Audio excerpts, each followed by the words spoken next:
SS, day 26. This is the book cover, Pulse 5. Chapter number 4, Weather and Climate, page number 266. In the last lecture, we have seen page number 264 and 265. Our last topic was what influences climate. We have seen the distance from equator. Today we will see high above the sea level, that is altitude.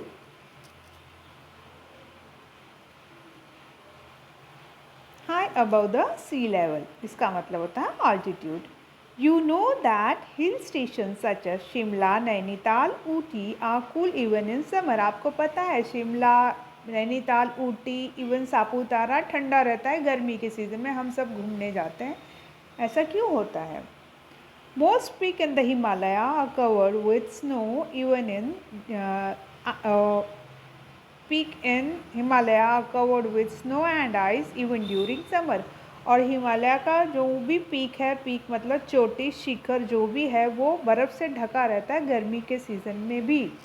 This shows that the places located at high altitude are cooler than those are lower at altitude even if they are situated on the same latitude. इससे क्या साबित होता है कि कोई जगह equator पे भी होते हुए ठंडी हो सकती है. इक्वेटर पे तो ऑलमोस्ट सीधी सीधी लाइनें आती हैं, इसकी रेज आती हैं, fall the sun rays fall perpendicular to the places, so the places are hot in the equator. But if the place is situated on height, then that place will be cooler though it's located on equator. मतलब कि जब equator पे होते हुए भी वो जगह ठंडी होगी यदि वो ऊंचाई पर हो. तो इससे ये साबित होता है कि एक ऊंचाई भी फैक्टर है जिससे उस जगह का क्लाइमेट डिपेंड करता है. Is it clear? Next is distance from the sea. Sea से वो कितना, समुद्र से वो कितना पास है, समुद्र से वो कितना दूर है. हमने लास्ट टॉपिक देखा समुद्र से कितना ऊपर है, समुद्र से कितना नीचे है. अभी ये देखना है समुद्र से कितना पास है, समुद्र से कितना दूर है. The distance from sea. Places near the coast have moderate climate. The places who is near the coast, they have normal temperature, means neither too cold nor too hot. बीच बीच का टेम्परेचर रहता है, ना बहुत ठंडी होती है ना बहुत गर्मी होती है. It is neither too hot nor too cold here. That means moderate.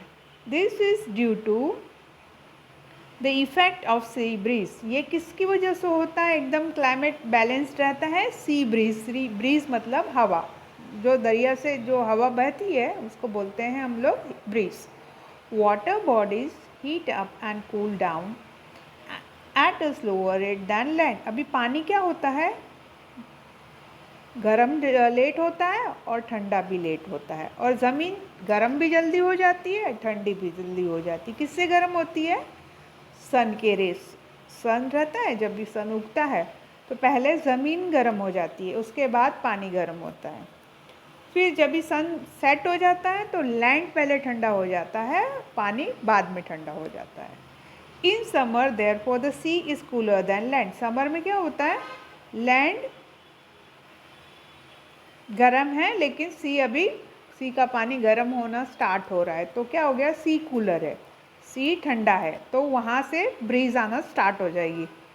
Hence air over the sea is cooler than that over land. This cool air called sea breeze. तो अब क्या हो जाएगा? हवा कहाँ से आएगी? सी से आते आते लैंड पे चली जाएगी, क्योंकि जहाँ पे गर्मी ज़्यादा है उस साइड हवा खींची चली आ जाती है, और सी की हवा ठंडी है और अपना ठंडापन वो लेकर आ जाती है लैंड पे, और सी ब्रीज ब्लो होने स्टार्ट हो जाता है. Blows from sea to land making the land cooler. और जिसकी वजह से आपका ज़मीन ठंडा हो गया. In winter opposite happens and the land become warmer. और क्या होता है विंटर में? सी का पानी गर्म है, क्योंकि ठंडा वो लेट, गर्म भी लेट होता है, ठंडा भी लेट होता है. तो अभी सी का पानी गर्म है कंपेयर टू लैंड. अब गर्म हवा आ रही है और लैंड को वार्म कर रही है. इसकी वजह से सी के कोस्ट के जो भी रहता है एरिया उसका टेम्परेचर मॉडरेट रहता है। Places far away from sea do not get sea breeze, और जो दूर है सी से उनके पास सी ब्रीज है नहीं, तो मॉडरेट होने का सवाल नहीं होता। वहाँ जहाँ पे ठंडा स्टार्ट हो जाएगा, when the winter will start the climate will extremely cold, and when the summer will start the climate will extremely hot. So they are extremely hot in summer and very cold in winter. Such climate is called extreme climate. और ये extreme climate उसी को कहा जाता है ठंडी बहुत है या गर्मी बहुत है। And what is moderate children? ना ठंडी ज़्यादा है ना गर्मी ज़्यादा है। Let us compare the climate conditions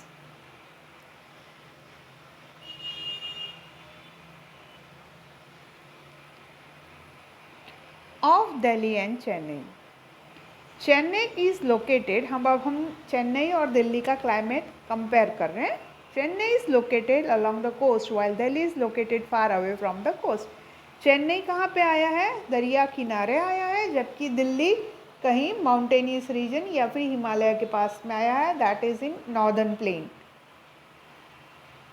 the Chennai is near the equator, Chennai कहाँ पे है? इक्वेटर के पास है। It should be hotter than Delhi in summer season. Chennai equator पे है तो इसका मतलब हो गया कि वो बहुत गर्म होना चाहिए, लेकिन उसके पास एक एडवांटेज है, वो समुद्र के पास है। इसलिए क्या होता है, अभी समुद्र की हवा उसको वो प्लेस को ठंडा करते रहती है, इसलिए चेन्नई बहुत ज़्यादा गर्म नहीं होता है। But this is not so. Chennai experience mild climate throughout the year as it is near the coast. Though the Chennai is on equator, the climate in Chennai is moderate and mild climate as it is situated on sea coast. Is it clear? Direction of wind, wind कौन से direction में बह रही है वो एक दूसरा factor होता है जो क्लाइमेट डिपेंड करता है वहाँ का।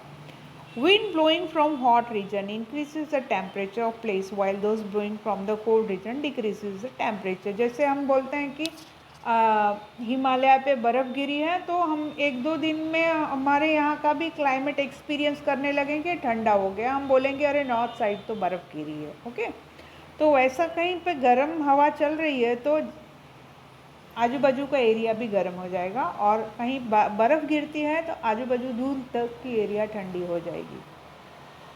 Delhi is hot in summer due to the dry hot wind blow from Rajasthan. अभी दिल्ली गर्मी में क्यों गर्म हो जाता है? क्योंकि उसको हवा मिलती है गर्मी वाली राजस्थान से ब्लो होते हुए, मतलब राजस्थान की तरफ जो भी डेजर्ट है वहाँ से गर्म हवा दिल्ली चली जाती है, इसलिए बेचारी दिल्ली गर्म हो जाती है। In winter cold winds from Himalaya makes northern India very cold, और ठंडी के सीज़न में हिमालय उनको बर्फ़ देता है, ठंडापन देता है, इसलिए बहुत ठंडी हो जाती है। Wind blowing from sea makes the land closer to the sea cool and moist, और जो विंड है सी पे से आती है वो लैंड को कूल और मॉइस्ट बोलती है। मॉइस्ट मतलब गीलापन रहता है, मॉइस्चर रहता है, जैसे कि हमारे पसीना आना स्टार्ट होता है, that is a kind of moisture. Sometimes wind bring clouds with them and cause rainfall, और कभी कभी क्या होता है विंड्स अपने साथ में क्लाउड्स भी लेकर आ जाती है, इतना फोर्स रहता है विंड का कि वो क्लाउड्स को भी ट्रैवल करवाती है, और जहाँ पे विंड रुकती है वहाँ पे क्लाउड भी रुक जाएगा और वो हमको बारिश दे देगा। This is one of the factor that depends, the climate depends on it, that is direction of wind. Humidity and rainfall. Moisture or water vapor present in the air is called humidity. What is humidity? जो भी हवा में moisture कितना है या फिर पानी का बूंद कितना है उसे कहते हैं humidity. Humid air cause rainfall, और ह्यूमिड एयर क्या करता है? बारिश देता है। Places near the equator are hot and humid and receive lot of rainfall, और जो भी प्लेस इक्वेटर पे उसे एक तो गर्मी बहुत मिलती है, ह्यूमिडिटी उसमें ज़्यादा है, इसकी वजह से वहाँ पे बारिश बहुत होती है। Air over desert does not have a moisture, और though the places on equator and if it is desert तो डेजर्ट में मॉइस्चर प्रेजेंस नहीं होता है, क्लाइमेट इज़ ड्राई, तो वहाँ पे बारिश नहीं होगी। Air over desert does not have moisture, so these places receive very little or no rainfall.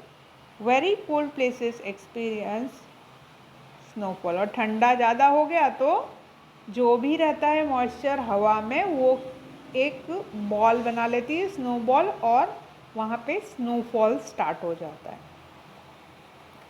Most amount of rainfall and season when it falls along the influences the climate of place. और बारिश और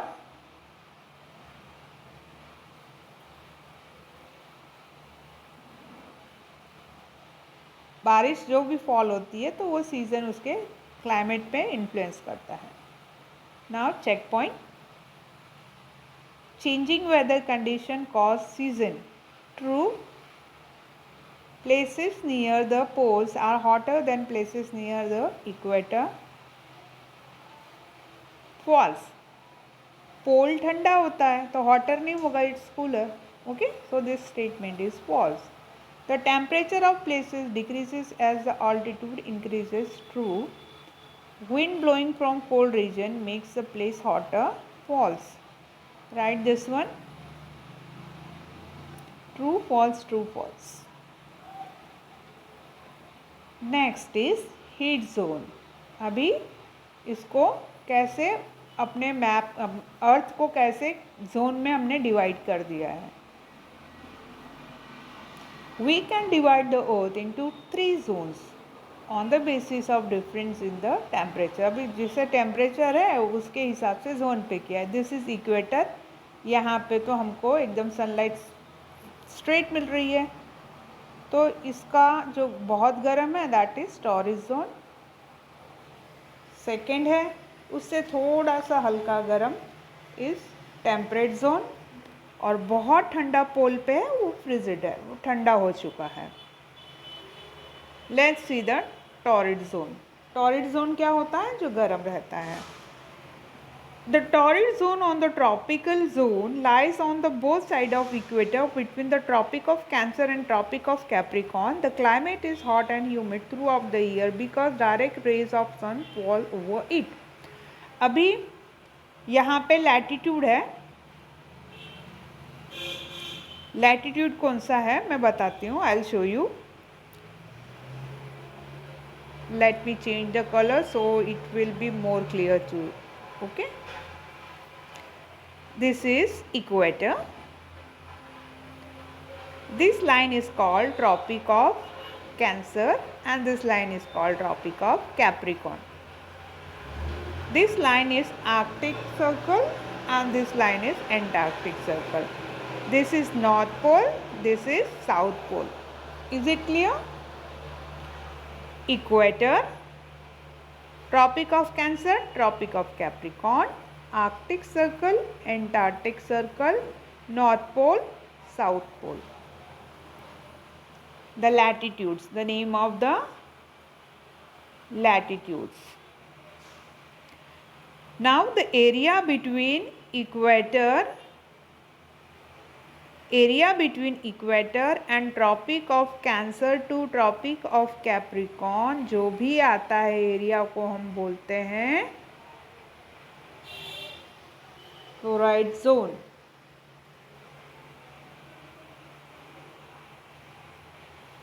Is it clear? As this area receive much sun rays, यहाँ पे बहुत गर्मी होती है. यहाँ पे डायरेक्ट इसको मिल रही ना बच्चों, देखो यहाँ पे परपेंडिकुलर रेस फॉल हो रहे सन के, है ना. तो ये पूरी गर्म एरिया है. चलो नेक्स्ट टेम्परेट जोन देखते हैं. The area lying between the torrid zone and the frigid zone, both hemispheres are called the temperate zone. It is neither very hot nor very cold as these zones are very away from equator and also from the poles. अब area कहाँ पे? ये जो Tropic of Cancer and Arctic Circle, Tropic of Capricorn और Antarctic Circle के बीच का हम बोलेंगे टेम्परेट जोन. अभी ये वाला जो एरिया है ना पूरा, ये नॉर्थ हेमिस्फीयर है. ये पूरी एरिया साउथ हेमिस्फीयर है. कहाँ से हम काउंट करते हैं? From the equator. North side पूरा नॉर्थ हेमिस्फीयर, साउथ साइड पूरा साउथ हेमिस्फीयर, इसलिए यहाँ बोला है north temperate zone, south temperate zone.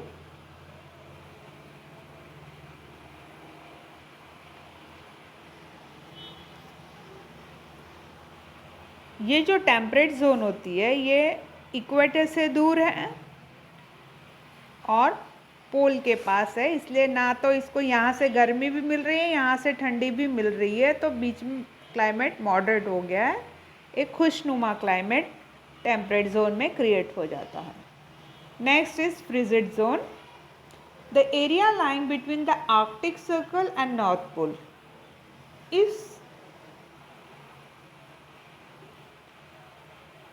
the area lying between the Arctic Circle and the North Pole in the northern hemisphere and that between the Antarctic Circle and South Pole in the southern hemisphere। अभी जो northern side का है और southern side का अलग अलग है, मैं बताती हूँ। This zone receives slanting rays of sun and remain very cold throughout the year.